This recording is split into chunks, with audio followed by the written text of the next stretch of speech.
Herkese merhaba hanımlar. Bol tel konumuz. Niye bol tel alırız? Hangi kumaşlarda bol tel alırız? Ne işe yarar? Onu anlatacağım.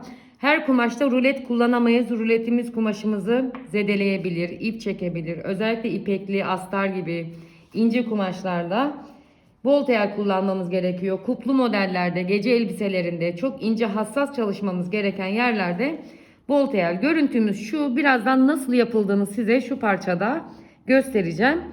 Buradaki işareti şuraya geçirmemize yarıyor. Nasıl yarıyor? Bol teli aldıktan sonra şuradaki bollukları iki kumaş arasında şöyle çektiririz. Yuvarlak yerler bizi biraz zorlar. Bakın boşlukları görüyorsunuz. Çektirdim. Arada şöyle bir boşluk çıktı. Görüntüm de şu hale geldi. Tamam mı? Şurayı da açalım. Sabun işareti, kol işaretlerinde, cep yapacağımız yerlerde bol tel kullanırız. Bu aradaki ipi daha ince bir makasla siz yapın. İpleri kesiyoruz.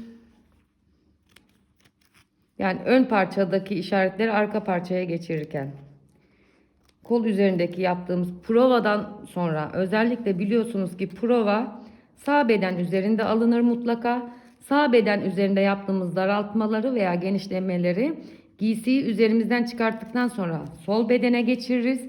Onu da gene model özelliğine ve kumaş özelliğine göre bol telde bizim işaret geçirme yöntemlerimizden biridir. Çok fazla hani penyeden diktiğimiz eşofman altlarında şunda bunda tel hiç kullanmıyoruz ama bir giyimci, bir moda tasarımcı asla düz ve bol tel almaktan kaçınmamalıdır. Bakın olduğu gibi birebir hiçbir eksiği olmadan bütün işaretimizi buradan buraya geçirmiş oldu. Tamam mı? Nasıl alıyoruz bu bol teli? Sabun işaretimiz burada var. Burada yok.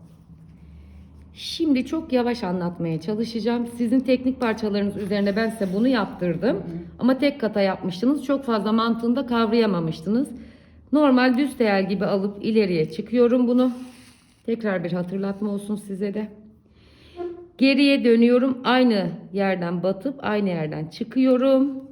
Ancak bunu bol bırakıyorum. Şu şekilde. Bir düz bir bol şeklinde gideceğiz. Bakın düz aldım. İğnemin ucuyla düzeltiyorum. Gördüğünüz gibi. Geri döndüm. Aynı yerden batıyorum ve aynı yerden çıkıyorum. O önemli. İşaretimizin kaymaması için ve bol bırakıyorum. Bir düz. Çıktım. Daha minik alabilirsiniz. Daha şey alabilirsiniz. Ama her zaman minik dikiş güzel dikiş demektir. Geri dönüyorum. Aynı deliklere batmaya ve aynı delikten çıkmaya gayret edin. Bunu da bol bırakıyorum. İşaretin üzerinden hiç şey yapmıyorum gördüğünüz gibi. Tekrar bir tane gösteriyorum. Bu arada sormak istediğiniz bir şey varsa sorun. Çünkü bir düz bir bol, bir düz bir bol, bir düz bir bol, geri dönüp aynı delikler. Birkaç farklı yöntemi var arkadaşlar ama en çok kullanılan ve en sağlam yani böyle çift çift ipli duran budur.